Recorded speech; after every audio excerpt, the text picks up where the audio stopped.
할렐루야.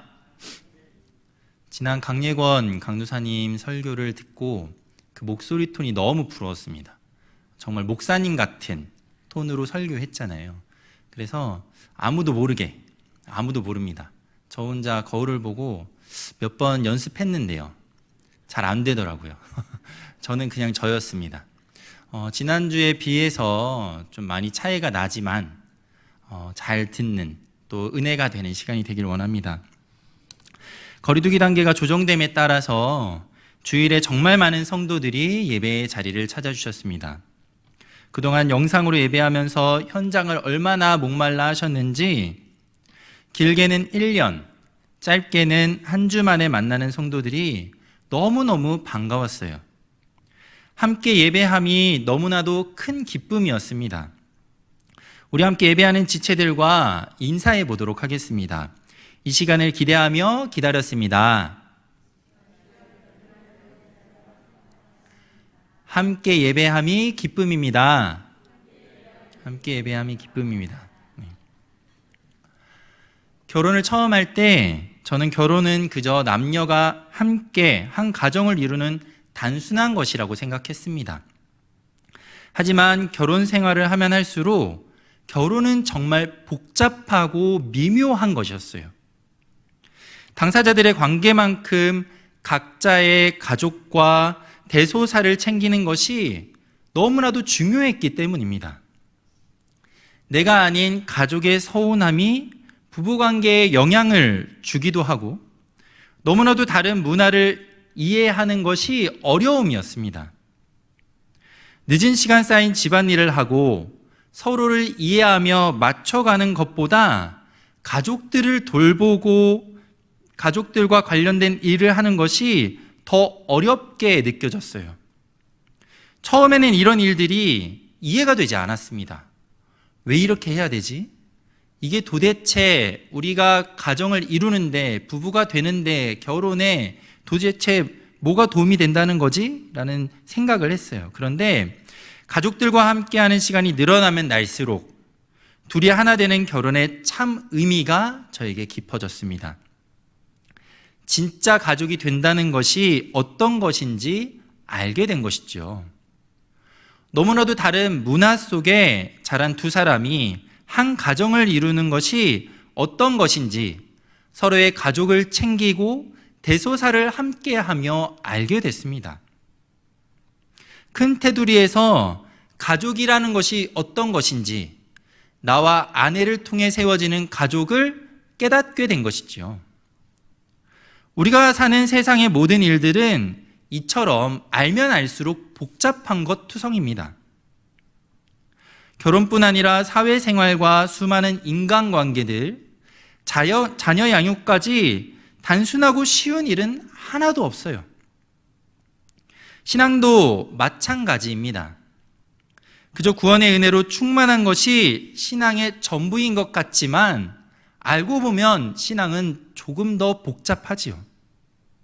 신앙은 복음의 은혜와 그 은혜 입은 성도들이 함께하는 교회 공동체 안에서 그 생활을 통해서 세워지는 것이에요. 그렇기 때문에 신앙은 아주 복잡하다라고 할 수 있습니다. 예배하고 전도하고 선교하고 봉사하고 교제하는 이 활동이 우리의 신앙이다라는 거예요. 코로나는 우리에게 당연하던 현장의 예배를 멈추게 했지요. 현장에 찾아올 수 없었고 나오기 위해서는 전화로 신청해야 했습니다. 화요일마다요, 전화통이 불이 났습니다. 한 5분 안에 예배가 마감이 되기도 하고 교회에 오는 것이 이렇게 힘든 것인가 라는 생각을 하게 했지요. 이것이 얼마나 큰 어려움이었는지 몰라요. 하지만 그 어려움은 거기서 끝이 아닙니다. 특수한 상황에 주어진 자리에서 영상으로 예배하는 것이 너무나도 귀한 일이지만 이것이 길어지면서 신앙생활을 혼자 하는 편안함에 익숙해지는 성도들이 늘어나고 있어요. 코로나가 가져다준 진짜 어려움이라는 것은 현장에서 예배 못하는 1차원적인 것이 아니고요. 개인주의 신앙이 확산되는 것입니다. 영상에 쏟아지는 교회들의 말씀을 듣고 내 귀에 좋은 말씀을 찾아 듣습니다. 교회의 벽이 허물어진 인터넷 환경 속에서 자유롭게 신앙생활하는 성도들이 늘어나고 있지요. 이전에는 예배만 드리는 편안함에 대형 교회를 찾았다면 이제는 취향을 따라 말씀을 선택하고 시간과 장소 그리고 복장까지 누구의 간섭도 받지 않는 편리함을 추구하는 신앙으로 변화되고 있습니다. 새롭게 늘어나는 이런 신앙의 추세는 교회와 개인에게 아주 큰 위기예요. 어려움이지요.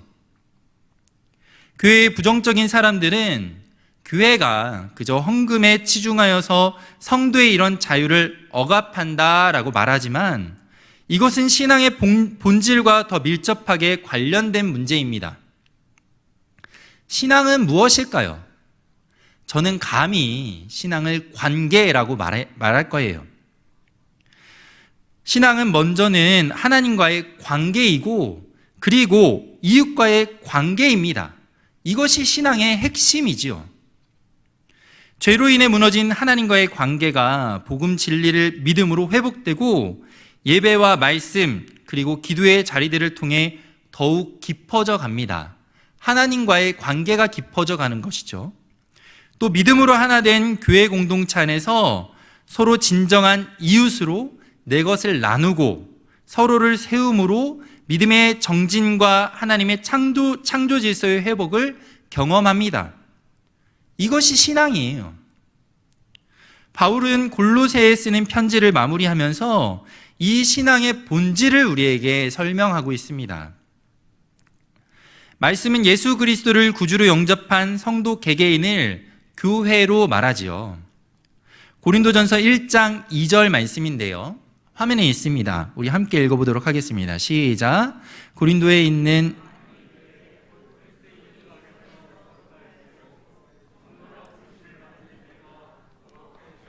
우리의 주 곧 그들과 우리의 주 되신 예수 그리스도의 이름을 부르는 모든 자들에게 아멘. 우리는 눈에 보이는 건물로서 교회에 익숙해 있지만 이보다 앞서 예수 그리스도를 구주로 영접한 믿음의 사람들을 말씀은 교회라고 합니다. 성도 개개인이 교회인 것이죠. 제가 교회이고 이 앞에 앉아 있는 성도들이 교회이고 영상으로 예배하는 성도들이 다 교회입니다. 우리는 그렇게 교회로서 하나님 앞에 우리 신앙을 세워가요. 베드로전서 2장 9절과 10절 말씀인데요. 함께 한 목소리로 읽어보도록 하겠습니다. 시작. 그러나 너희는 택하신 족속이요 왕같은 제사장들이요 거룩한 나라요 그의 소유가 된 백성이니 이는 너희를 어두운 데서 불러내어 그의 기이한 빛에 들어가게 하신 이의 아름다운 덕을 선포하게 하려 하심이라. 너희가 전에는 백성이 아니더니 이제는 하나님의 백성이요 전에는 긍휼을 얻지 못하였더니 이제는 긍휼을 얻은 자니라. 아멘. 베드로는 개개인의 교회를 택하신 족속, 왕같은 제사장, 거룩한 나라, 소유된 백성의 최고의 표현으로 소개하고 있습니다. 교회로서 하나님 앞에 우리의 가치가 얼마나 귀한 것인지 전하고 있는 거예요. 우리는 모두 하나님 앞에 교회로서의 가치를 가집니다. 복음의 은혜 입은 정도의 가치가 아니라 왕이신 하나님으로부터 직접적으로 관계를 쌓는 하나님께서 인정하시는 존재라고 바울은 이야기하고 있는 거예요. 하나님께서 그런 우리를 얼마나 아끼실까요? 우리를 너무너무 아끼고 사랑하십니다. 우리는 그 가치를 따라 구원의 비단에서 아름다운 덕을 선포하고 믿음을 세워야 하지요. 동시에 하나님께서는 우리의 신앙이 믿는 자들의 공동체인 보여지는 교회 안에서 이루어지게 하셨습니다. 이에 대해 바울은 말합니다. 에베소서 4장 11절과 12절 말씀인데요. 제가 읽어드리겠습니다. 그가 어떤 사람은 사도로, 어떤 사람은 선지자로, 어떤 사람은 복음 전하는 자로, 어떤 사람은 목사와 교사로 삼으셨으니 이는 성도를 온전하게 하여 봉사의 일을 하게 하며 그리스도의 몸을 세우려 하심이라. 아멘. 우리는 각자의 은사를 따라 한 교회에 모여 각자의 부분을 담당합니다. 이 모든 것은 그리스도의 몸을 세우기 위함인데요. 바울은 에베소서를 통해 교회가 그리스도를 머리로 하는 몸이라고 설명합니다. 성도 개개인은 그 몸을 구성하는 한 부분이다라고 말하지요. 이런 의미에서 우리의 신앙은 그리스도의 몸된 교회를 온전히 세우는 데 쓰임 받습니다. 우리에게 주어진 신앙의 궁극적인 목적은 그리스도를 닮아가는 데에 있어요. 주님께서 이 땅에서 보이시고 행하신 하나님 나라 확장을 위한 순종을 실현하는 것이 우리의 신앙이 바라보는 지표입니다. 이 모든 일은 개인에게 이루어지는 동시에 공동체로서의 교회 안에서 실현돼야 해요. 그렇기 때문에 교회는 우리의 신앙의 열심으로 건강하게 세워집니다. 동시에 그 과정 속에 행해지는 우리 개개인의 신앙적 열심은 구주를 영접한 교회로서의 나를 성숙하게 만들지요. 신앙은 교회 안에서 함께 세워가는 것이에요. 강도사고시를 준비하면서 지금은 목사가 된 동기들과 한 주간 동고동락을 한 적이 있습니다. 우리 교단 안에서는요, 이 강도사고시가 아주 중요한 시험이에요. 고시잖아요. 사법고시, 행정고시, 강도사고시. 그만큼 우리 전도사님들은요, 이 강도사고시를 아주 어려워해요. 실제로 아주 어렵습니다. 말씀을 전할 수 있는 강도의 권한을 부여받기 때문에 준비할 것도 아주 많고 까다롭습니다. 제가 그 시험을 통과했어요. 얼마나 긴장하면서 준비했는지 모릅니다. 몇 달을 혼자 열심히 공부했어요. 그렇게 시험을 열심히 준비하고 시험을 한 주 정도 남겼을 때 합숙 아닌 합숙을 우리 학교 같은 반에 있었던 전도사님과 했습니다. 그 시간 합숙하면서 새로운 정보들을 공유하고 많은 것들을 배웠어요. 서로를 가르치고 배우면서 혼자 공부한 몇 달보다 더 많이 배우고 익힐 수 있는 시간이었습니다. 그리고 고시에 통과하여서 이렇게 앞에서 말씀을 전할 수 있게 됐어요. 함께 공부했던 모두가 강도사 고시에 통과해서 이제는 모두 목사가 되어 있습니다. 지금도 목사님들을 만나면 그때의 유익을 함께 이야기하고는 해요. 그때 가르쳤던 거 기억나? 하면서 막 어려운 것들을 줄여서 이야기했던 것을 말하고 웃고는 합니다. 한 달 넘게 혼자 공부한 것보다 그 한 주 동안 서로 웃고 떠들면서 가르쳤던 것이 제게는 더 깊게 기억 남아 있어요. 함께함이 얼마나 큰 유익이 됐는지를 이야기해요. 교회 안에서의 우리 신앙도 마찬가지이지요. 울고 웃는 많은 일이 있지만 우리의 신앙은 교회 안에서 함께할 때 큰 유익이 됩니다. 바울은 세 부류의 사람들을 통해 교회 안에서 이루어지는 신앙의 유익을 말하는데요. 먼저 함께하는 신앙은 서로의 필요를 채워줘요. 그렇기 때문에 유익하지요. 바울은 편지를 마무리하며 먼저 두기고와 오네시모 두 사람을 언급합니다. 골로새서 4장 7절과 8절 말씀인데요. 함께 한 목소리를 읽어보도록 하겠습니다. 시작. 두기고가 내 사정을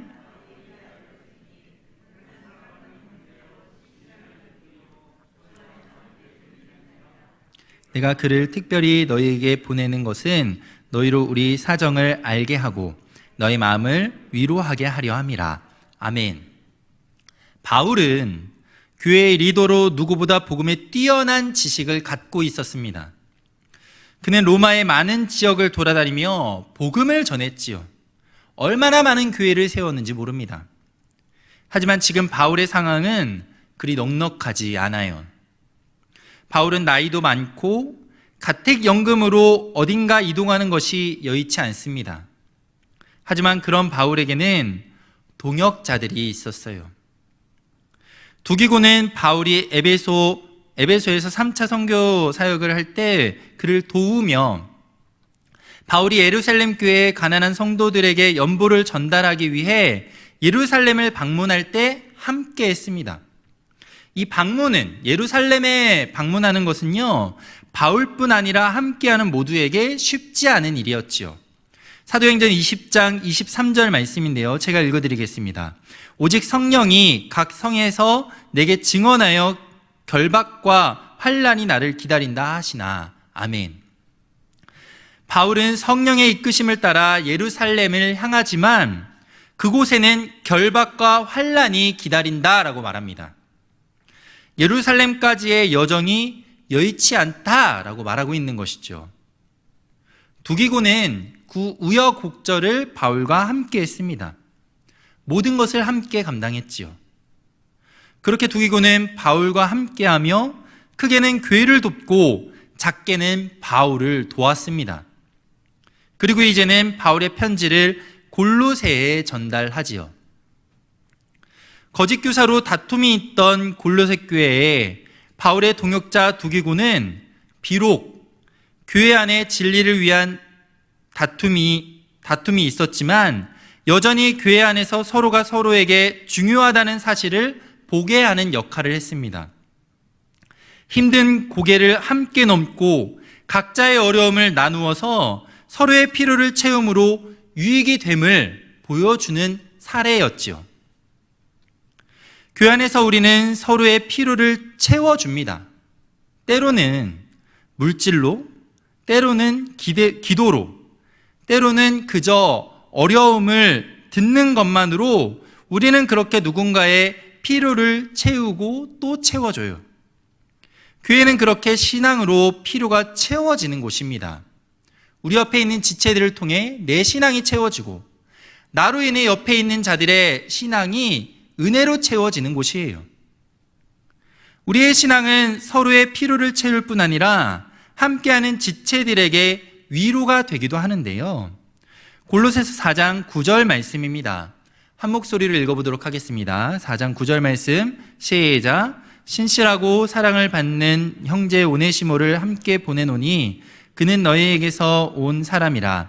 그들이 여기 일을 다 너희에게 알려주리라. 아멘. 오네시모는 골로새에 거주하는 빌레몬의 종이었습니다. 빌레몬은 골로새 교회에 예배와 친교를 위해서 자기 집을 제공한 바 있어요. 오네시모는 그런 빌레몬에게 피해를 입히고 로마로 도망을 갔다가 바울을 만나 복음을 듣고 회심하게 됐습니다.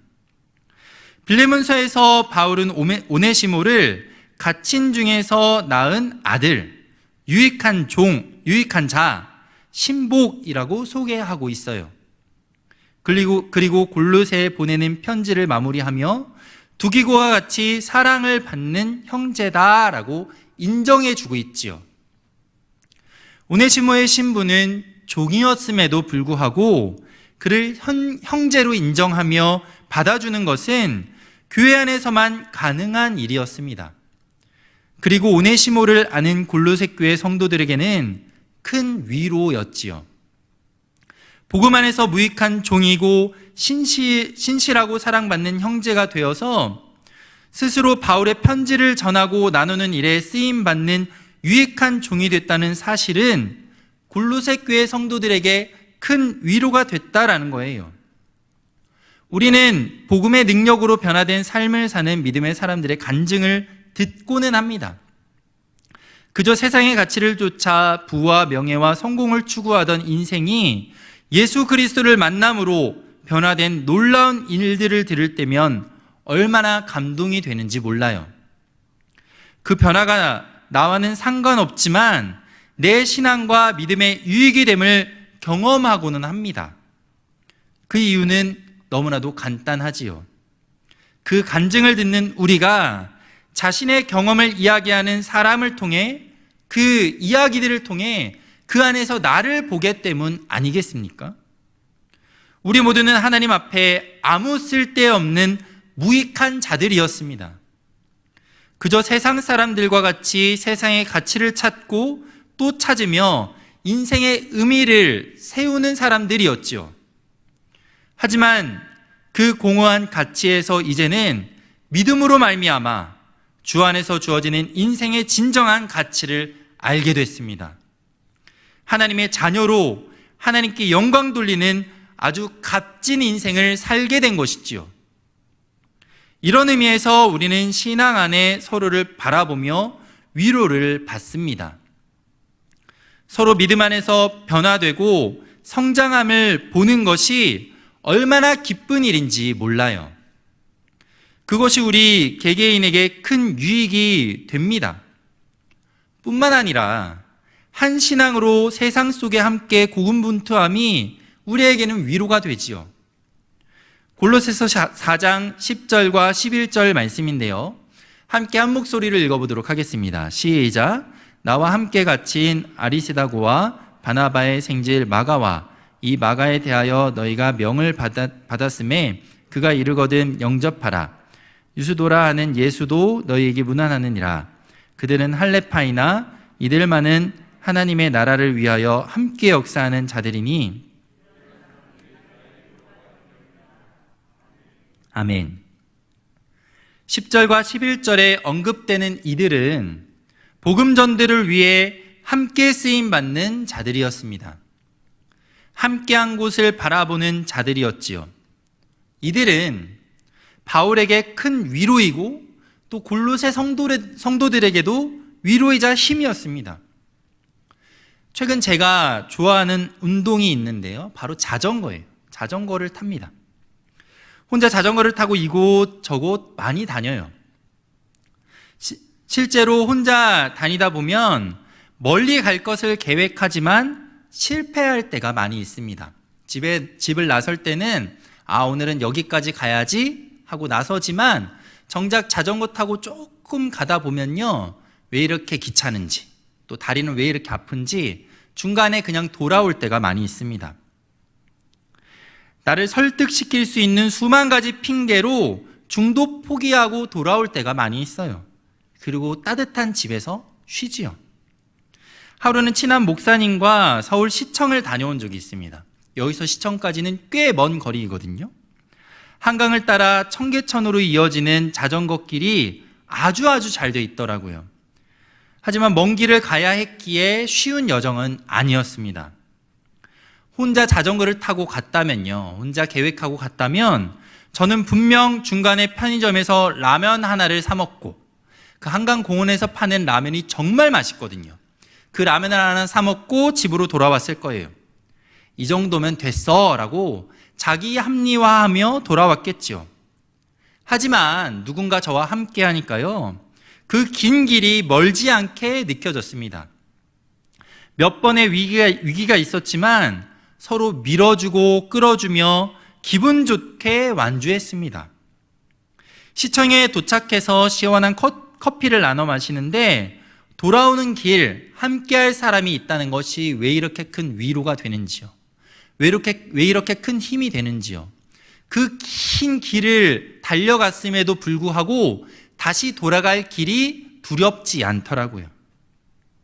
하나님께서는 김포제일교회에서 같은 신앙으로 믿음을 지키는 우리를 위로로 불러주셨습니다. 우리의 신앙의 여정은 그리 짧지 않습니다. 우여곡절도 많아요.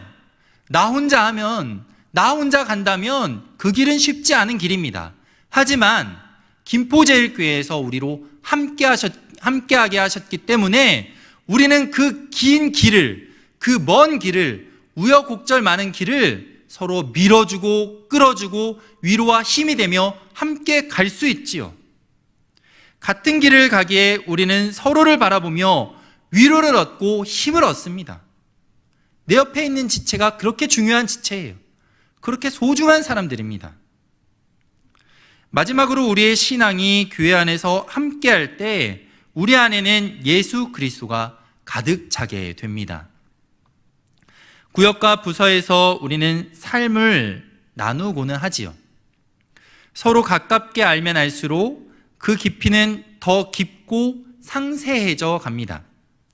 그렇게 나눔은 우리를 자연스럽게 기도의 자리로 이끌고 우리는 기도의 자리에서 서로를 위해서 기도해 주지요. 기도의 주제는 대부분 삶의 어려움일 때가 많아요.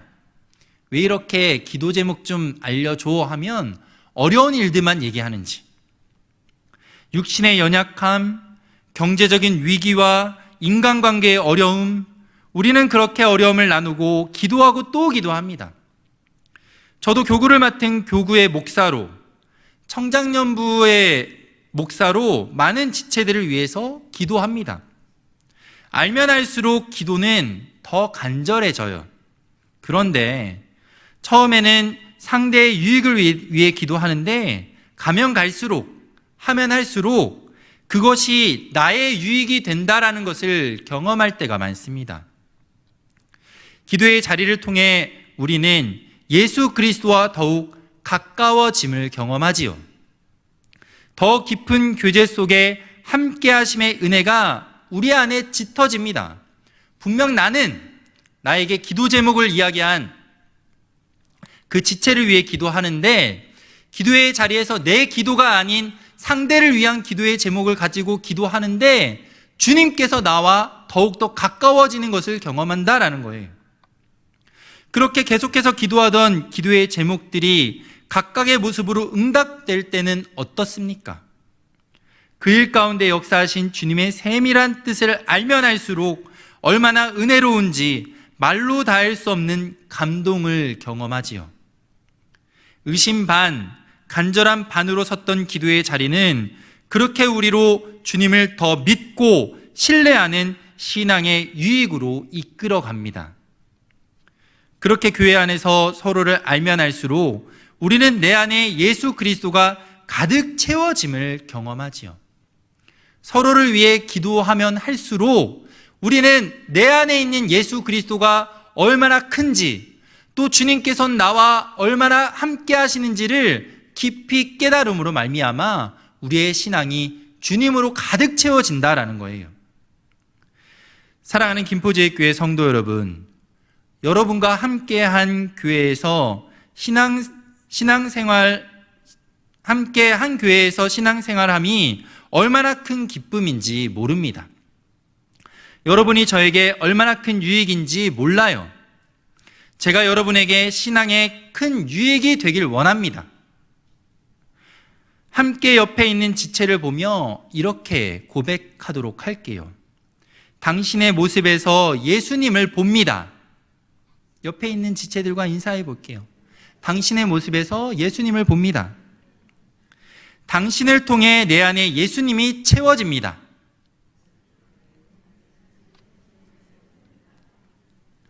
당신이 내 신앙의 유익입니다. 우리는 한 교회 안에 부르심을 받은 교회입니다. 우리가 교회이고 이 모인 우리 모두가 하나의 교회예요. 주님께서는 김포제일교회 안에서 우리의 신앙을 세움으로 말미암아 우리로 하여금 유익을 얻고 힘을 얻어 믿음의 경주를 완주하게 하셨습니다. 함께 신앙으로 이 경주를 완주하도록 우리에게 붙여주신 나의 유익인 옆에 있는 성도들을 늘 기억하며 성도들과 함께 교제하고 알아가기를 힘쓰며 그 안에서 예수를 발견하고 내 안에 채워주는 예수님을 경험할 수 있길 원합니다. 그것이 우리의 신앙이고 유익임을 기억하며 신앙의 경주를 달려가는 저와 여러분 될 수 있기를 간절히 바라고 원합니다.